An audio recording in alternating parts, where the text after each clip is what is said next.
Yadav vote bank में भी Bharatiya Janata party penetrate कर रही है। उससे ऐसा लगता है कि ये जो कास्ट के जो मठाधीश हैं, इस चुनाव में उनको भी मुंह की खानी पड़ेगी। आपको लग रहा है या नहीं लग रहा है? नहीं, ये हो सकता है। मैं इस बात में यकीन करता हूं कि बीजेपी पिछले 2-3 चुनाव से बिहार के या खासकर देश के यादव वोट में उसने सेंधमारी की है। कुछ यादव कम्युनिटी, कुछ वोट बैंक यादव का उनके पास गया भी है, और हो सकता है कि अभी जो मध्य प्रदेश के मुख्यमंत्री जिनको 35% वोट गया है, 35% गया होगा। मैं चूंकि आंकड़ा आपके पास है तो, और मध्य प्रदेश का देखिए, जो मुख्यमंत्री अभी मोहन यादव को बनाया गया है, तो मोहन यादव को भी बिहार में कई उनकी बैठकें होनी है। मेरा ये कहना है कि बैठक होती रहे, लेकिन आज का सच यही है कि बिहार में यादवों का अधिकतर वोट आज भी लालू यादव के साथ इंटैक्ट है।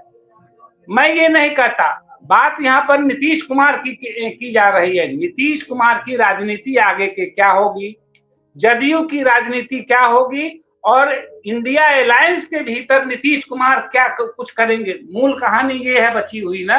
मेरा ये कहना है कि फिनिश हो जाएंगे 2000 चुनाव में, 2024 के चुनाव में नीतीश कुमार फिनिश हो जाएंगे। प्रशांत किशोर कह रहे हैं कि वो अगर एनडीए के साथ नहीं गए तो फिनिश हो जाएंगे। नहीं, तो ये तो प्रशांत किशोर का अपना ठीक है। प्रशांत किशोर कौन भगवान है क्या? भाई प्रशांत किशोर, जब तक प्रशांत किशोर नहीं थे, सामने नहीं थे, तो नीतीश कुमार राजनीति नहीं करते थे। मैं ये नहीं कह रहा कि प्रशांत किशोर क्या कह रहे हैं, नीतीश कुमार क्या कर रहे हैं। किसी के बयान से किसी की राजनीति थोड़े ही चलती है। बीजेपी वाले कहते हैं कि सारे विपक्ष वाले चोर हैं, तो उनके कहने से सारे विपक्षी चोर हो गए क्या? आप विपक्षी कहेगा बीजेपी चोर है तो 100% वो भी चोर नहीं है। देखिए, ये धारणा बनाने की बात है। प्रशांत किशोर क्योंकि नीतीश जी के साथ लंबे समय तक उनके पार्टी संगठन में भी रह चुके हैं, नीतीश जी की अच्छाई बुराई कमजोरी को वो भी जानते हैं, और वो नरेंद्र मोदी के साथ भी रह चुके हैं, कांग्रेस के साथ भी वो रह चुके हैं। मैं नहीं जानता कि उनके भीतर का क्या केमिस्ट्री चल रहा है। अगर मान लीजिए कांग्रेस इतनी ही खराब है उनकी नजर में, तो बीच में एक बयान भी दे दिए थे कि हम कांग्रेस, हमारी विचारधारा कांग्रेस के विचारधारा से जाती मिलती जुलती है।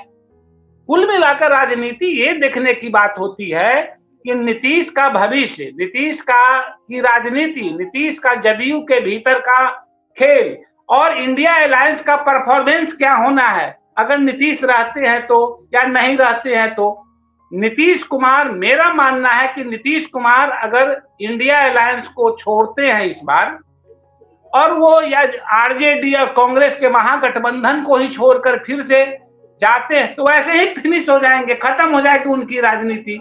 अगर यही उनको अपनी राजनीति खत्म करनी है तो खत्म कर ले।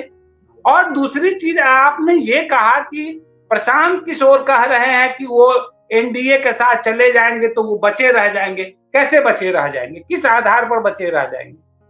हो सकता है कि जो उनको 2-4 लॉजिक है कि अगर वो एनडीए के साथ चले जाते हैं तो अभी जो 16 एमपी जेडीयू के पास है, वो एमपी हैं जो बीजेपी के साथ अलायंस करके 2019 में सत्ता में आए थे और एमपी बने थे। अब वो आरजेडी के खिलाफ चुनाव लड़े थे, कांग्रेस के खिलाफ चुनाव लड़े थे।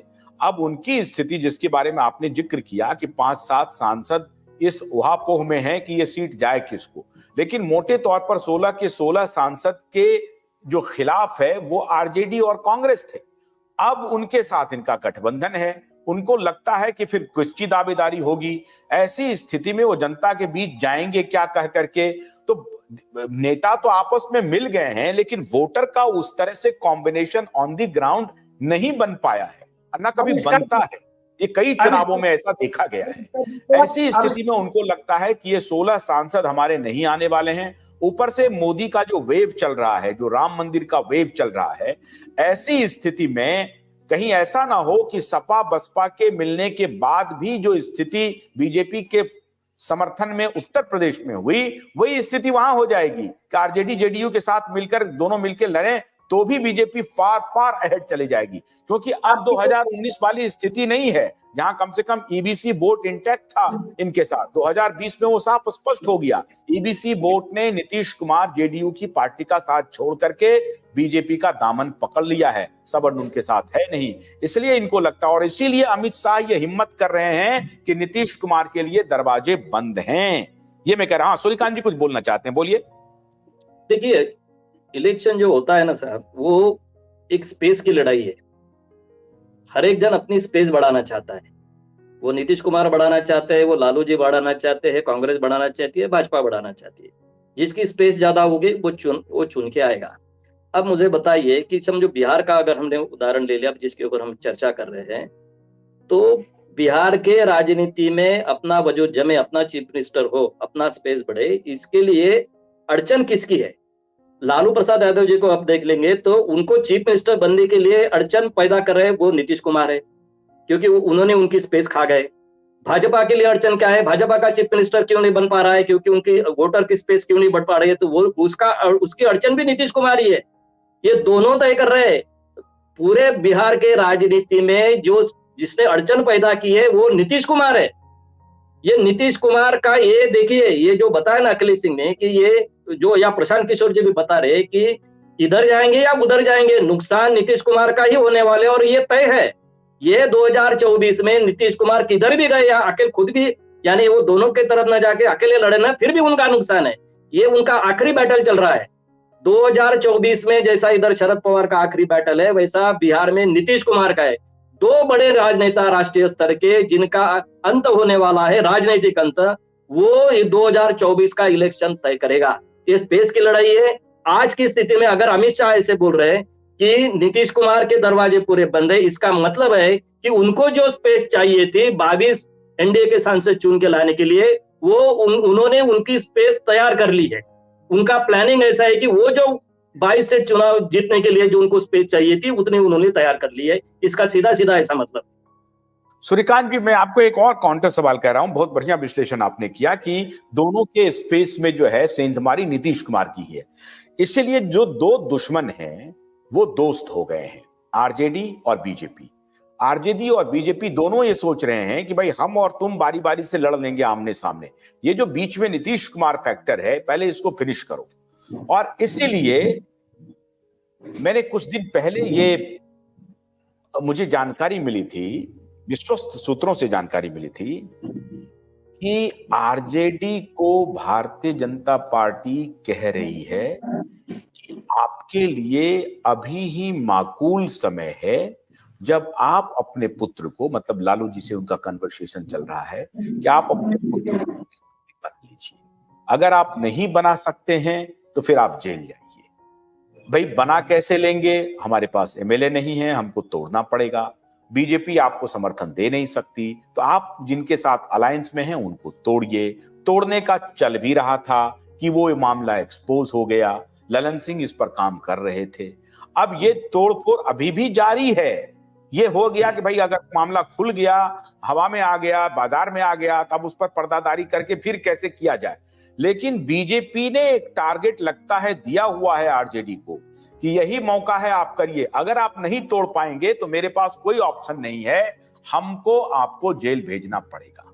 वैसी स्थिति में अब इधर नीतीश कुमार को लग रहा है कि ये अगर हमारी पार्टी को आरजेडी तोड़ती है तो भी हम गए, और अगर आरजेडी नहीं तोड़ी तो हमारी पार्टी खुद टूट जाएगी बीजेपी में जाने के लिए, क्योंकि सांसद इधर है। तो मैंने कहा था कि अमित शाह ने दोनों तरफ सह दे करके रखा हुआ है। अब वजीर को ये पता ही नहीं चल रहा है, राजा को, अब जाएं किधर।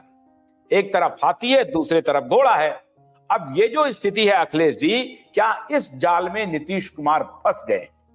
मैं इस बात को कतई मानने को तैयार नहीं हूं कि आपके सोर्सेस या आपकी जानकारी जहां से भी मिली हो, चूंकि राजनीति में हर जगह से अलग अलग जानकारी मिलती है, मैं कतई इस बात को नहीं मानने को तैयार हूं कि किसी तरह का संवाद बीजेपी और आरजेडी के बीच में इस मुद्दे पर माने हो रही है या हुई है कि आप अपने लड़का को बना लीजिए, आपके लिए समय है, और नीतीश कुमार मेरा भी दुश्मन, आपका भी दुश्मन, इसको हटाइए।